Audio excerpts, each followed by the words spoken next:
Welcome. Happy Friday. I'm Judy Carson. Happy to have you here with us at this month's Friday Cafe. And please feel free to introduce yourself in the chat. Thanks, Estella, for kicking us off. Estella Camacho from Danbury, good morning. Please let us know where you're from. And we're happy to welcome lots of new participants to this month's Friday Cafe. So a shout out if you're here for the first time, and a warm welcome to everybody who's joining us, who's been here before. So Judy Carson, State Department of Education, and I'm here with my partner, Betsy Laborious, Capital Region Education Council, and Betsy's fabulous partners at CREC, Glorimar, Claudio, who's managing the insides of our session today. Today we're talking about remote learning, and what a timely topic. Really happy that we can bring this to you today. And we're going to be talking about concrete strategies and tools and resources for parents and for people working with parents. And it looks like we're going to be in this situation for a little while in some way, talking about remote learning. And going forward, we have found out a lot about how families and schools can partner in many different ways. So that's what our conversation is going to be today. We know we need restorative moments in this work. This is tough work, and it can be isolating work. And so Friday Cafe is the place where we come to refill our buckets so we can keep doing this important work with families. So today, our conversation catalysts, we are thrilled to welcome Elizabeth Chu, Michael Arrington, and Maddie Sims. This has been in the works for a while. We've been in discussions I had the pleasure of meeting folks. I had never heard of the Center for Public Research and Leadership. And once I discovered them, it was a match with our values and our work in Friday Cafe. So we're really happy to introduce you to our new friends from the Center for Public Research and Leadership. And I'm going to turn this over now to Liz, Michael, and Maddie. Thanks so much, Judy. We are thrilled to be here today and to meet all of you and to talk about the work that has been driving us forward and I know is so important to everyone on this call today. And that is ways to strengthen family-school relationships in the remote learning environment. So making the distance seem short even when it might in fact be greater than we're used to. We are three folks from the Center for Public Research and Leadership. We are an Education Research and Policy Center housed at Columbia University. I am the executive director there, and as we were chatting about right before you all joined, this work on family engagement is both personally and professionally important to me, as I am a mother of three and a public school parent, albeit in Brooklyn and not in your home state of Connecticut. I'll just say a couple of words about our center as Mike is pulling up our slides. We focus on education, research, and policy across the United States. We draw students from a whole range of professional schools because we believe you need to have multiple perspectives to solve our most challenging problems. So we partner with folks from law schools, business schools, education schools, policy schools, data science schools, and others to focus on public education. And even though we are in your neighboring state, we've been working with the state of Connecticut for the past decade, trying to help strengthen your systems and advance equity on behalf of your kids. Our goals for today are to orient you to our work that we've been doing over the course, starting in the course of the summer and continuing through this school year. We have been really focused. We started on really thinking about how to set up school systems for the fall, and we quickly learned, as I'll describe, that you can't set up school systems for the fall without really engaging families in the process. We've continued the work after setting up school systems for the fall. We realized, and we got repeated requests to continue that work over the course of the fall because this is an ongoing process. And so we have been pursuing this family-focused research from September until now and plan to continue it through May. So we want to share the findings of what we've been hearing from families in our over 100 interviews now to date. And lastly, we want to give you a chance to reflect on the findings that we're sharing and take those findings and think about ways that you can make them really concrete in the districts and schools and systems that you're supporting right now to strengthen those school-family partnerships. I want to be clear that this work is part of a much broader set of tools that we prepared in coordination and collaboration with folks across your state. And I am going to be saying this for a couple of reasons. First, I think it's a really important story about the family role in education, particularly in this moment, but always, about how we came to such family-focused work. And the second thing is because we are going to be continuing this family-focused work over the whole course of the spring. And if you're someone who's on the call and wants to partner with us and be part of our research or would like to have a conversation in support of the families in your districts or schools, I encourage you to let us know. You can chat CPRL with your email address and your location, and we are happy to follow up and partner in that way. So starting back in May, we started working with folks in Connecticut, and they started asking, can you help us come up with a plan B for remote education in the fall? We are going to be putting a lot of effort into thinking about how to open up as much as possible in person and safely, but we want to have resources available if and when remote learning becomes a reality. And so you'll see that we developed these primary resources listed on the left. All of these are freely available. We created them in Google Docs in the hopes that districts and schools and states would take them, download them, and make them their own, because obviously you can't create a one-size-fits-all for any state, much less Connecticut. So we wanted to engage families in the process, knowing that for remote learning to work, it's always going to have to be a partnership between the school and the family. And the thing that we've been saying over and over to the schools and districts that we've been working closely with is, in this moment, families are the fourth leg of the instructional core. Instruction has to include the families if it is going to work. So in addition to these resources that we engage families in creating over the course of the summer, families started saying to us, we love being part of this process. We love having a voice in what the state and the district should be doing. But just like you are creating a lot of resources directed right back at the state, we want some resources directed back at us. We don't just want our voice captured in what you're sharing, but please capture our voices and help us share knowledge amongst families, which I know is what everyone on this call does on a regular basis. And so over the course of August, we put together a quick family guide for remote learning in partnership with about 40 families from Connecticut, and also discussions with other nonprofits and school engagement folks. And from those conversations, we organized a guide around 5 themes. 1, it's so important to create trusting relationships. 2, it's so important to create and uphold routines. 3, it's so important to approach teachers and school staff as partners in learning. 4, as is no surprise, especially in this moment, flexibility and patience is crucial.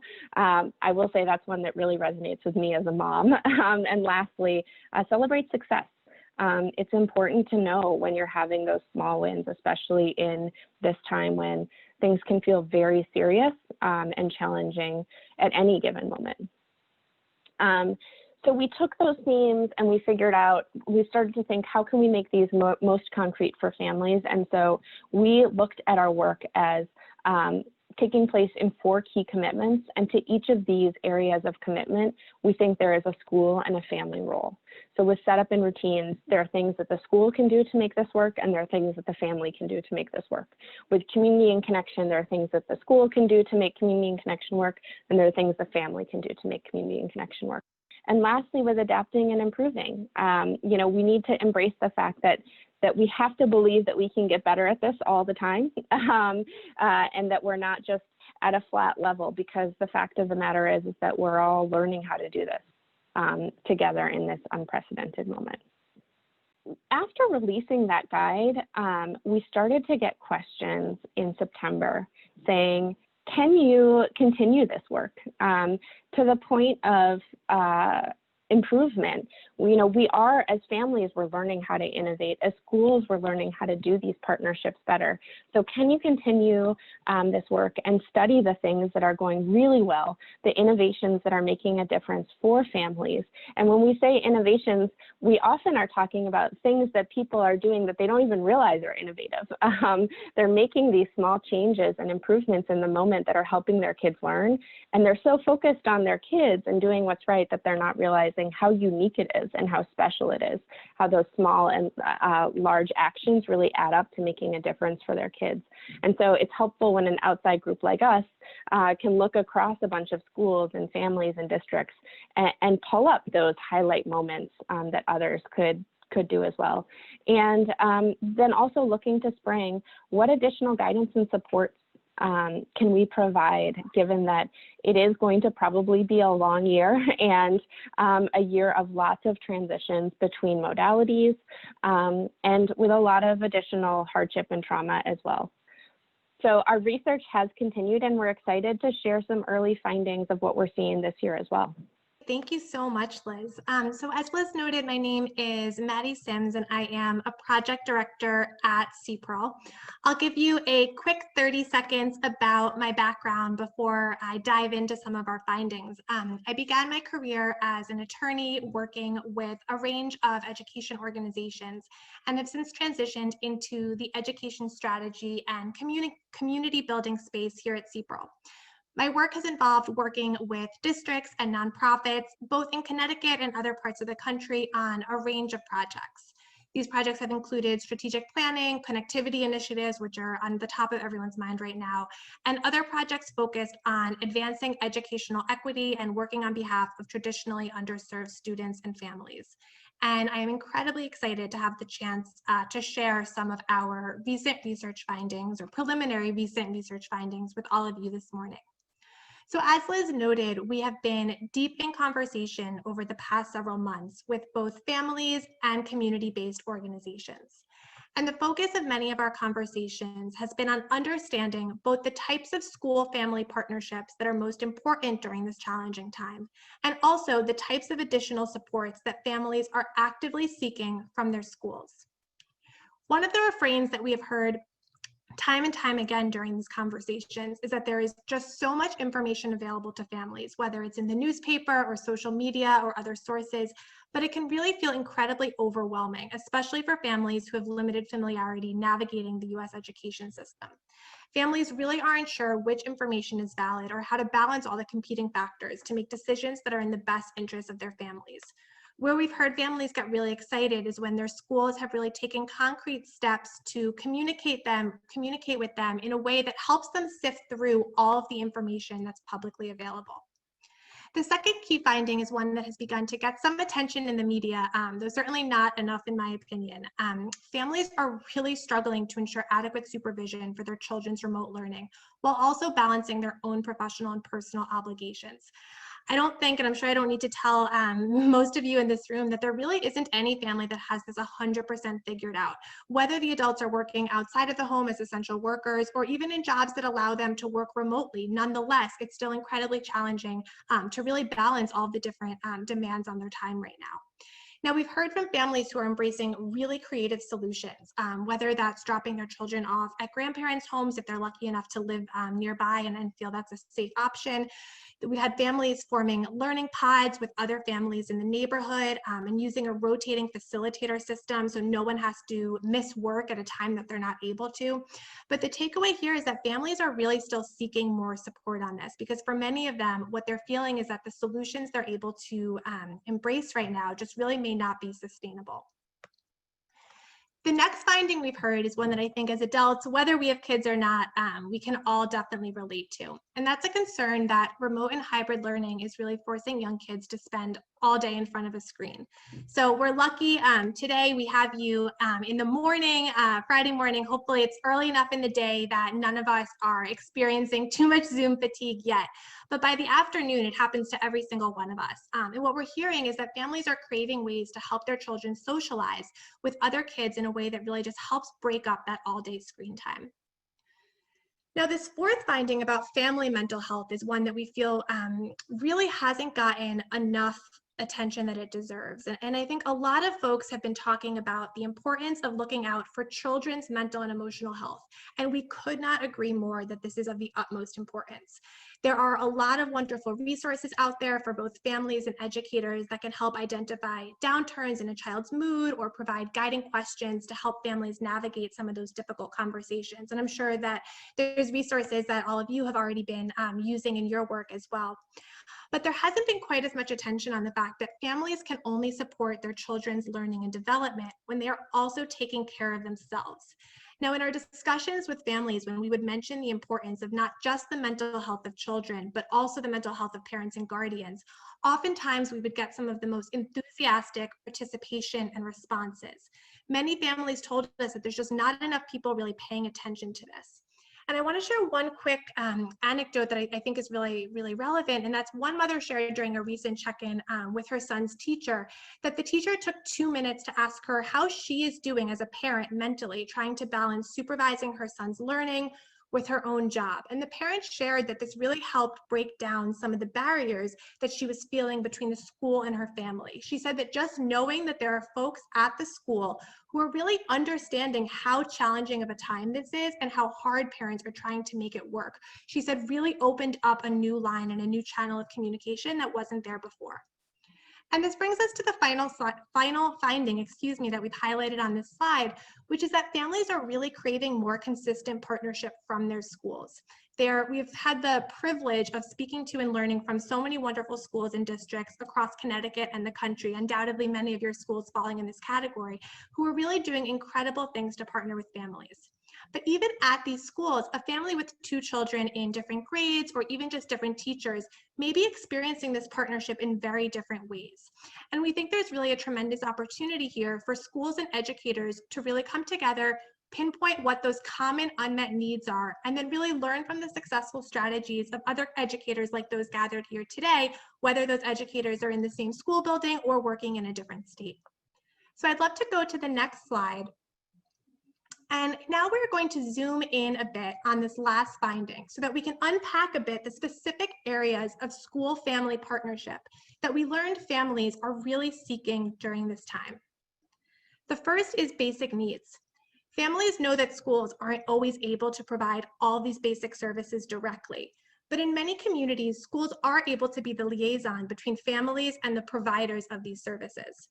For example, there may be a local nonprofit that's helping with childcare by setting up a free or reduced price learning hub. There might be a local faith-based organization that's providing much needed meal vouchers. And I think what we've been hearing, and this might have come up in some of your conversations as well, is that families really are expecting their children's school to look out for all of their child's needs. And right now, childcare and food are at the top of that list for many families. And when schools are able to help with that, it's really making a huge difference for families. The next is streamlined communication. We spoke with several parents who said that their ability to speak directly with their child's teacher on a regular basis has been the absolute highlight of their distance learning experience, and that they're able to honestly sleep better after some of those phone calls because they know how their child is doing, they know which subjects to help them in or ask them about the next day. And as I'm sure everyone gathered here today likely knows, there isn't one best communication channel that works for everyone. We've heard some families talk about that phone calls are still the preferred method. For others, texting or email may be easier. But in all of those cases, they appreciate when the school is able to really work with them to find the type of communication that works. At the same time, we did hear a couple recurring communication challenges. First is not knowing who to reach out to. I think sometimes in certain situations, families really aren't sure who that right contact is. And then second, we spoke with several community organizations that work with immigrant families that share, unfortunately right now, a lot of the communication may not be in the language that the parent can understand. And so in all of these conversations, families have really been emphasizing that when schools are taking the time to really deliver thoughtful communication, it can really be the difference between sort of feeling comfortable and being able to sleep well at night versus really being concerned about their child's learning and development. And now building on this communication point, families are really craving, the next finding is that they're craving actionable updates on their children's academic learning. We've heard such inspiring stories, perhaps about some of your colleagues, about teachers really going above and beyond to help families identify learning gaps and also recommend supplemental at-home learning activities that they can do with their child. We've also heard other feedback that certain teachers have significantly reduced feedback or even eliminated it altogether just because they're having a really understandably hard time balancing everything. What we've heard from families is that those small efforts to ensure that they're being kept up to date on academic progress and really have those actionable insights can make all the difference. The next point I want to briefly touch on is connection. As we all know, distance learning can be incredibly isolating. Several families shared that they were so excited when their school would organize small-scale events such as an outdoor picnic or a virtual scavenger hunt, but they're also seeking more ideas to ensure that their children can socialize with peers and not lose out on opportunities to build those socio-emotional skills that are of the utmost importance. Finally, families are looking for their schools to be partners in problem solving. And this one always excites me because I think that everyone who goes into the education field, a lot of us are motivated by a desire to work together and really solve tough problems. And I think that every family and child right now is facing a unique set of circumstances and needs. One child may be thriving academically, but really battling mental health issues caused by not seeing their friends in months. Another child may be doing completely fine emotionally, but actually is just having a hard time engaging in learning over video, perhaps because of that child's unique learning needs. Families really want to be responsive to these needs, but they also know that oftentimes teachers and staff members at their school have incredibly important, valuable information that's really needed to help families identify concrete next steps. And so when there's opportunities for those types of conversations, we've heard families just be so appreciative. So I'd love to go to the next slide. Perfect, thank you. And I want to talk a little bit about how we at CPRL are beginning to synthesize all of these research learnings. So our discussions and research have revealed that there are several pathways that families can choose to follow in order to support their child's academic and social emotional needs.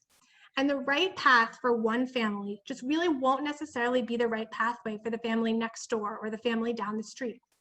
Some of the factors families will need to consider are extremely personal, such as whether they want to invest money in additional childcare or perhaps take on some additional health risks by joining a learning pod with neighbors. Other factors may be community dependent, such as whether there are local community organizations offering the very specific type of services that they and their child are seeking.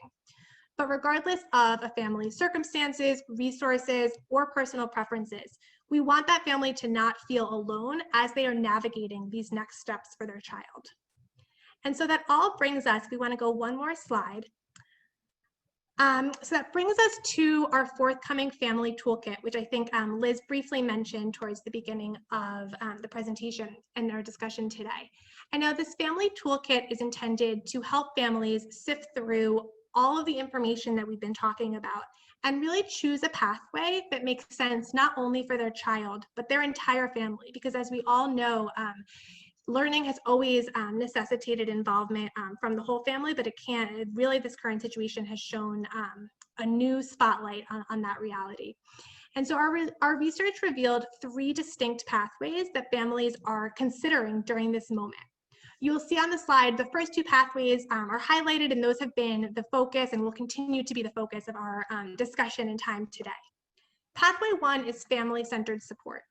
This pathway is for families who want to work mostly on their own to support their child's participation in school and their academic, social, and emotional growth. On this pathway, families might supplement their child's programming. A family might use school and community resources to support the child's well-being. Pathway 2 is a little bit different. Pathway 2 is shared support. This pathway is for families who want to really work closely with other families in their neighborhood to ensure that their child is participating in school actively and is being supervised by a caring adult on a daily basis. Now, for families on this pathway, it might involve taking advantage of a learning hub organized by a community organization or faith-based organization, or it might involve forming a learning pod with other families that might take place in a neighbor's backyard or a living room. The key here is that families are working together to share both resources and responsibilities. And what's been wonderful for us to hear about is as we've had the opportunity to speak with some organizations that are organizing these learning hubs, a lot of them do have need-based financial aid available. A lot of them are taking steps to make sure that these services are available to families regardless of their income level, which is really incredibly important. Finally, pathway 3 is for families looking to make a more significant schooling transition. This is for families who have decided, for a range of reasons, which won't be the focus of our conversation today, to really choose an alternative schooling arrangement for their child, whether that's homeschooling or enrolling in an alternative school, such as a public magnet school or a charter school. And now this toolkit, which is going to be disseminated toward the end of January, includes really detailed guidance for each pathway. This guidance spans several of the topics that Liz mentioned earlier, including setup and routines, learning and growing, and community and connection. The idea is that it includes both concrete next steps and vetted resources that can help families support their child and their family during this time. And so with that, I do want to take a quick pause and turn it back over to my colleague, Liz, just to see if there's anything else that she wanted to add and or sort of any questions that came in that you wanted to answer during this full group time. Great. Well, we just got one about the financial assistance with regard to the Learning Pod. There are a number of national and local groups in some cases that are providing grants for those Learning Pods.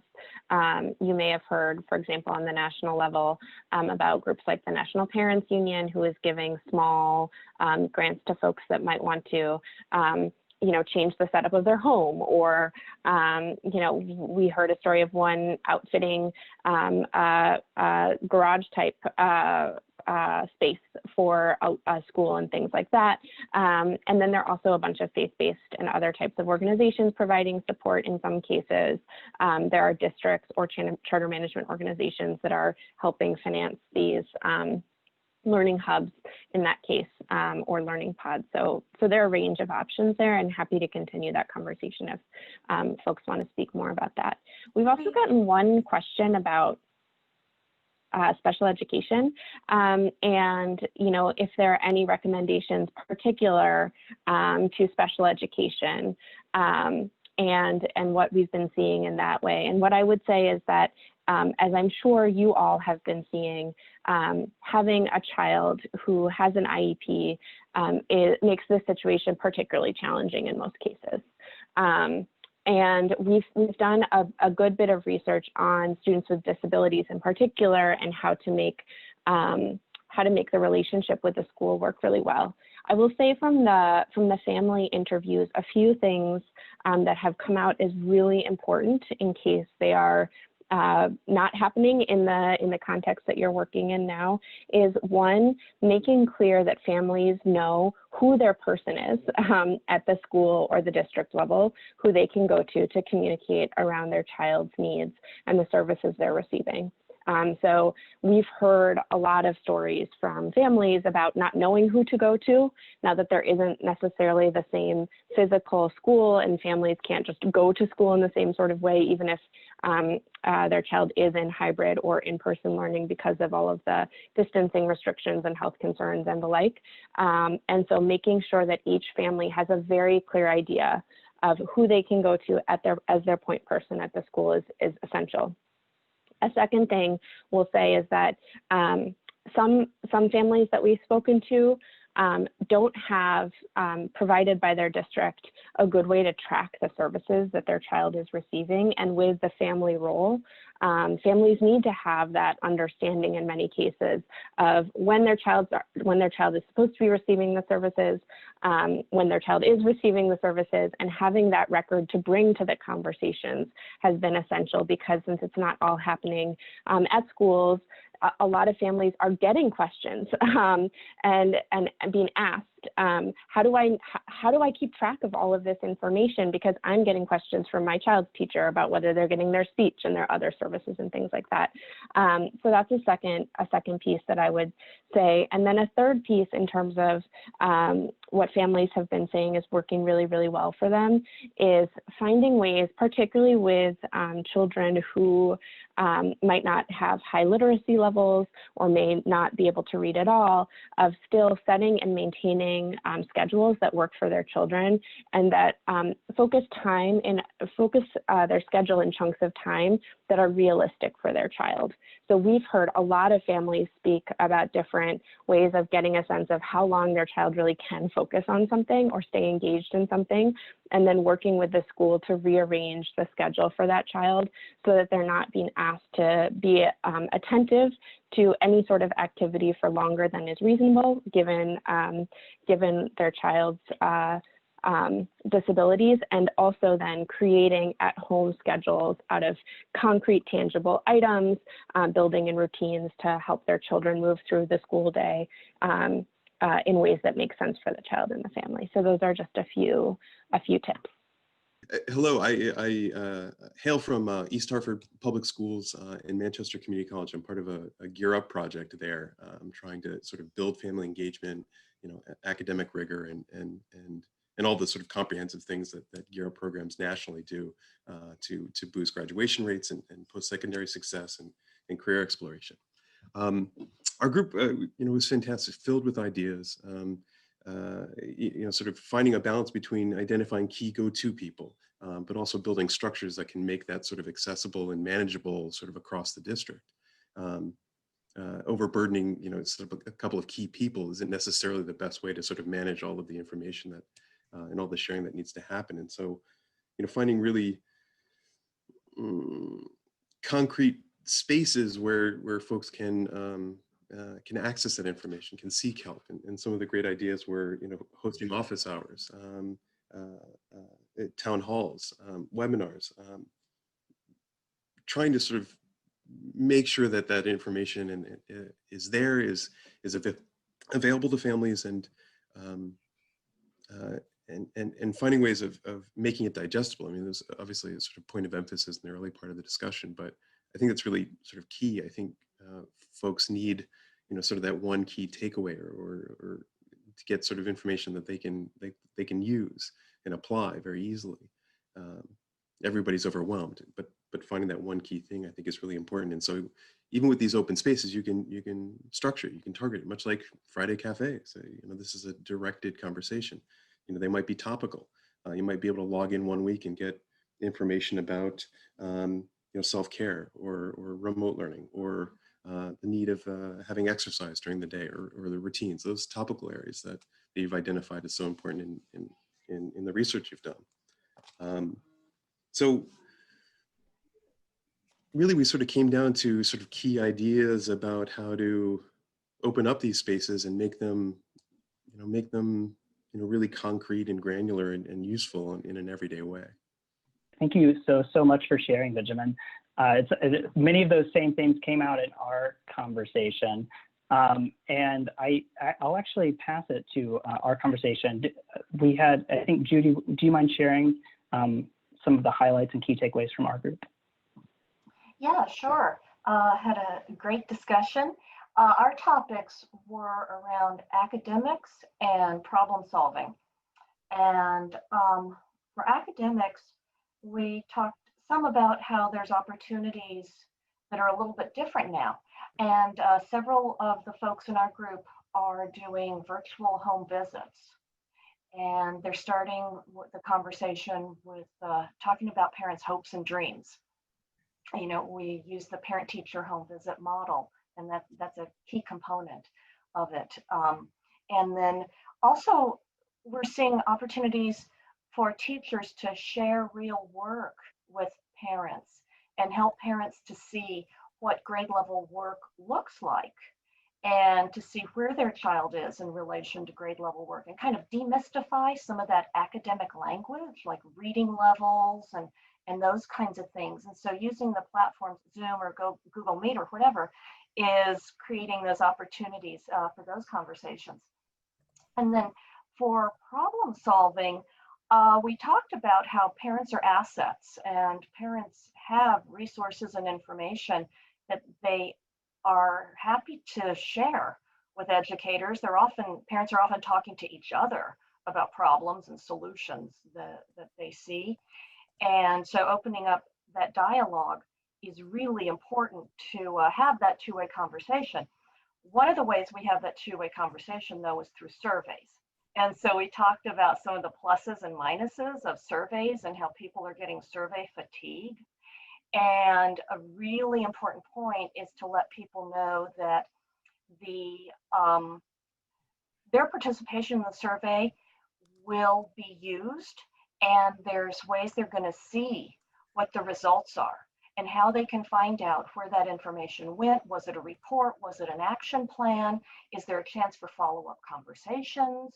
And to the degree to which you let people know that their participation is really authentic and it's going to be used, then they're more willing to participate in future surveys. So you build credibility with families by showing them that their information goes somewhere. And I do want to give a shout out to our colleague, Jane Hampton-Smith from CPAC, Connecticut Parent Advocacy Center. And if you don't know about CPAC, they are one of Connecticut's terrific resources. They are funded to work with parents whose children are involved in special education, but they're an overall just really great resource for family engagement for everybody.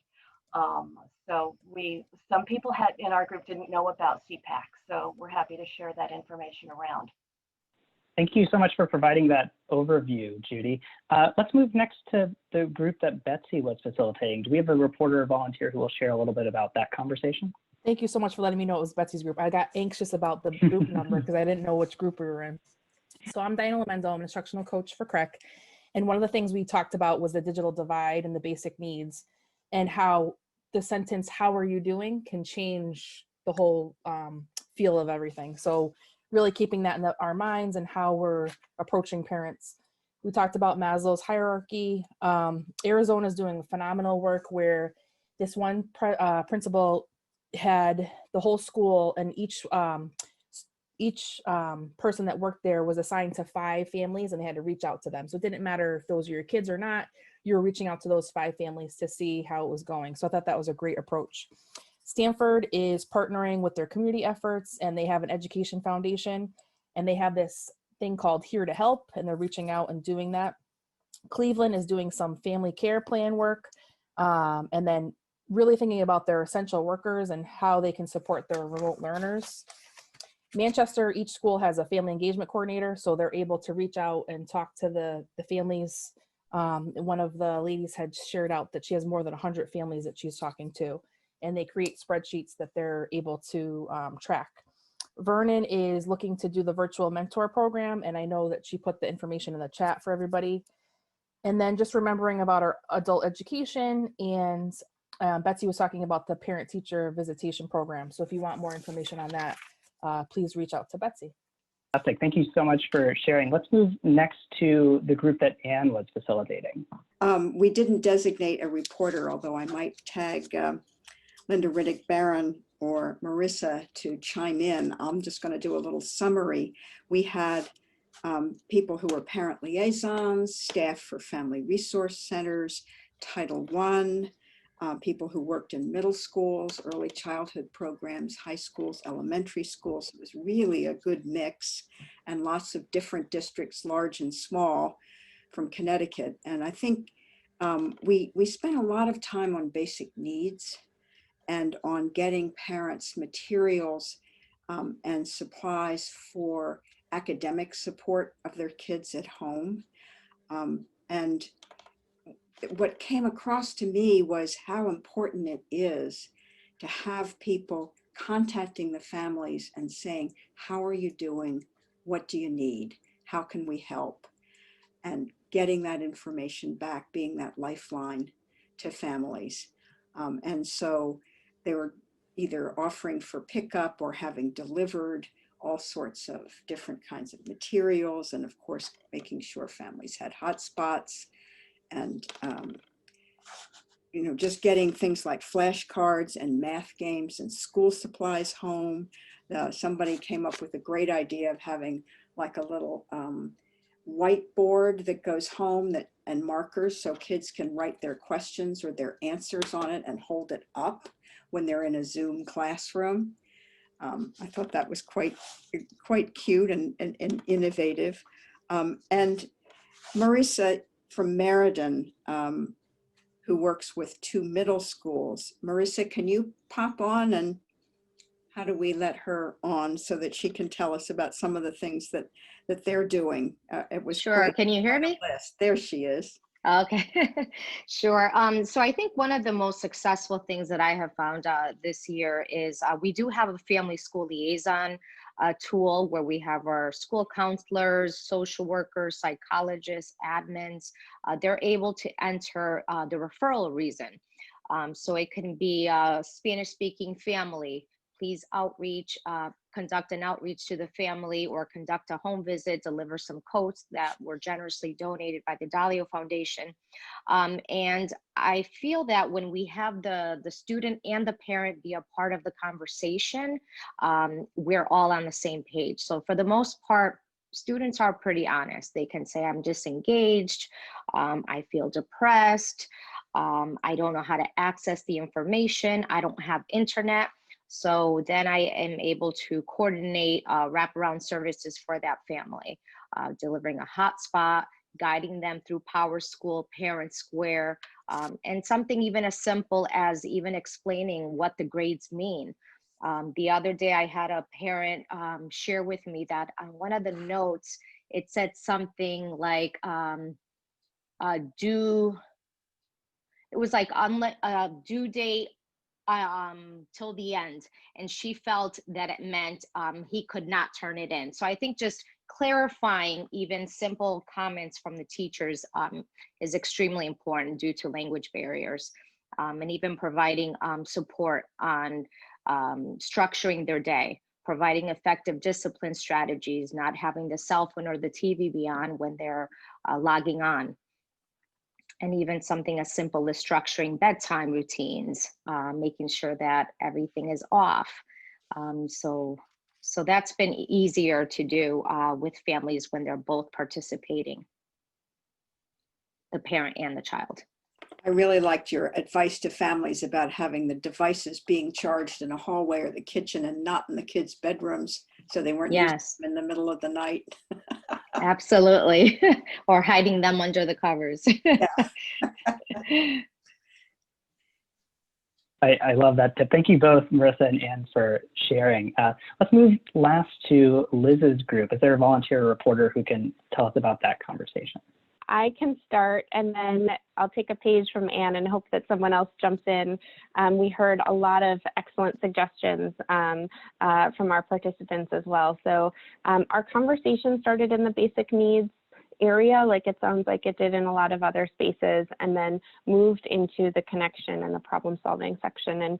And we discussed a lot around how important it is to make sure you're providing for basic needs, how we have to figure out when there is a need for that type of support in new and different ways than we may have relied upon in the past.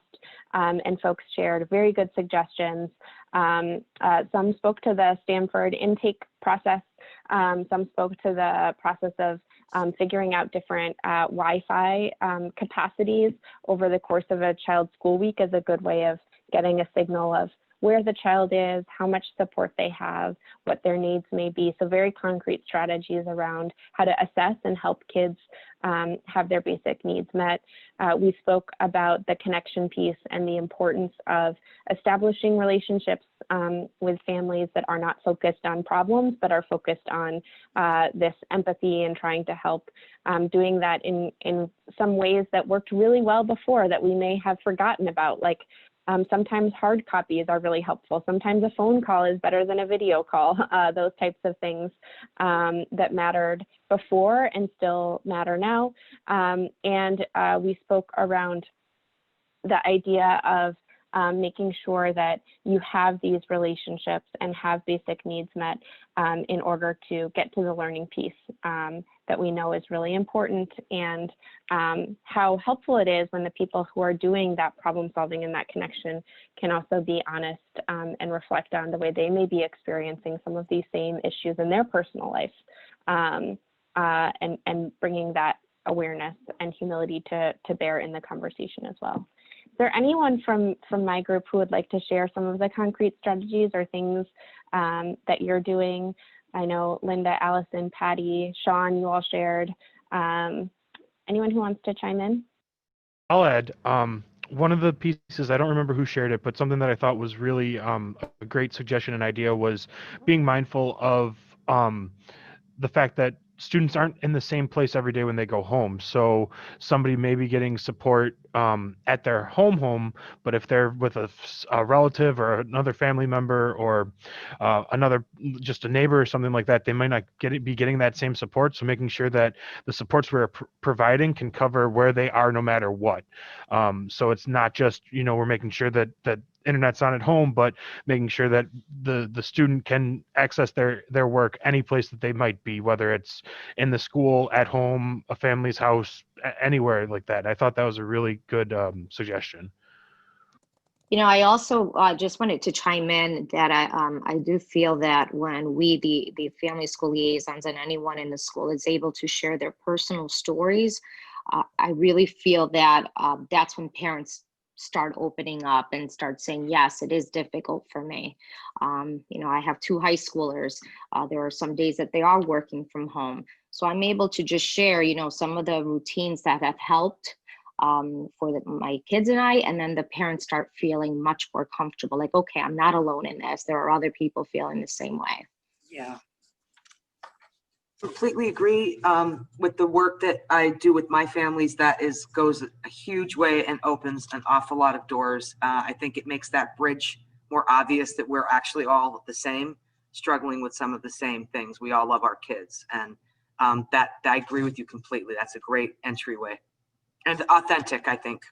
This has just been incredibly rich and inspiring and just deeply, deeply powerful. And so I thank you all for sharing and for bringing yourself to these conversations. And I hope you're leaving with some of the concrete strategies and new ways to think about partnership, or broader ways to think about partnership. I would also encourage you to look at the chat. I know many people have included great resources and links to additional tools, including the virtual mentorship program, the teacher parent home visiting program, and others as well. So, and if you have other resources that you would like to share, please take advantage of the chat. And it's also a great way to keep the conversation going and keep these connections going. I do want to turn it back to Liz now to walk us through just some last thoughts, some concluding thoughts, and then we'll turn it back to Judy and Betsy. And again, remember, we have a prize to give away today. So that'll be how we conclude. So Liz, let me pass it to you. Well, just as a reminder, we have the resources from the summer available to you. Should they be helpful at this current moment, they're available in English and Spanish, freely available, like everything else that we produced over the course of the summer. They're in Google Docs, Google Slides, so that you can take them and download them and adjust them for your own context, or use them as a starting point in supporting them with families. We encourage you to continue thinking through what you can do to make sure to address all 5 areas that we spoke about today. And if you move to the last slide, Mike, I would say we are very much going to be supporting families, districts, school systems on this journey over the course of the rest of the school year. And so the first thing that we'll be putting out for folks is an updated family toolkit that will be coming out mid-January. And that toolkit in many ways is geared toward folks like you. We think in some cases, families might want to read a toolkit, and in other cases, probably not. I often say, in my case, as a parent, after a long day of work, I don't feel like reading more. I want to listen to something or take in information a little more passively. And so we're hoping that this can serve as a one-stop shop for folks like you who are doing the work and engaging with families, and save you time in doing the research on what's out there and how to put together thoughts and guidance for families. You can use this as a starting point for the work that you're doing. And so we are eager to, Mike, if you go to the last slide, eager to support any of you all in that process. My email address is up here. Happy to receive direct communication. If you'd like to just email our center, it's here as well. We are happy to support with webinars or podcasts or anything else over the course of the spring that might be useful to you all in your districts or in your work.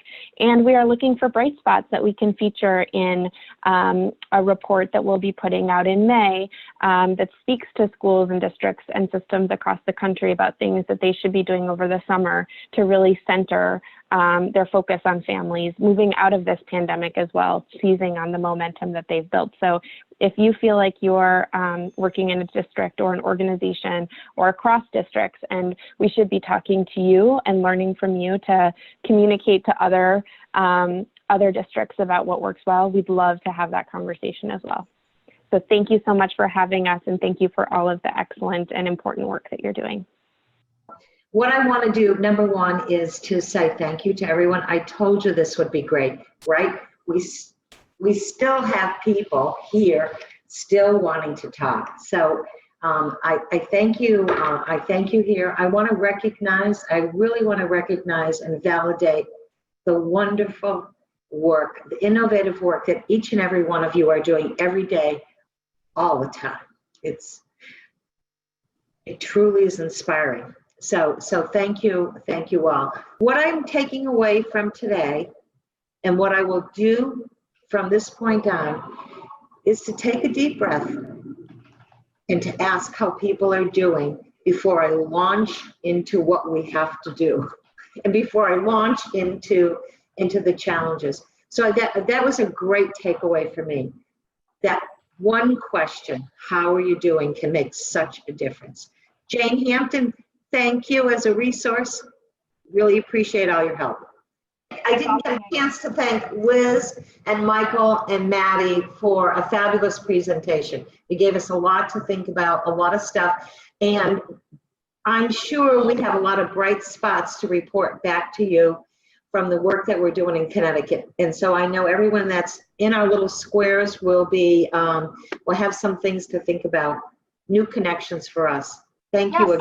And I'll let you know that we're going to be in touch with Liz, Mike, and Maddie. And as soon as the new materials come out, we will publicize it through Friday Cafe so you won't miss a thing. All right. And with that, I think we're adjourned. Take care, everybody. Take care. Thank you.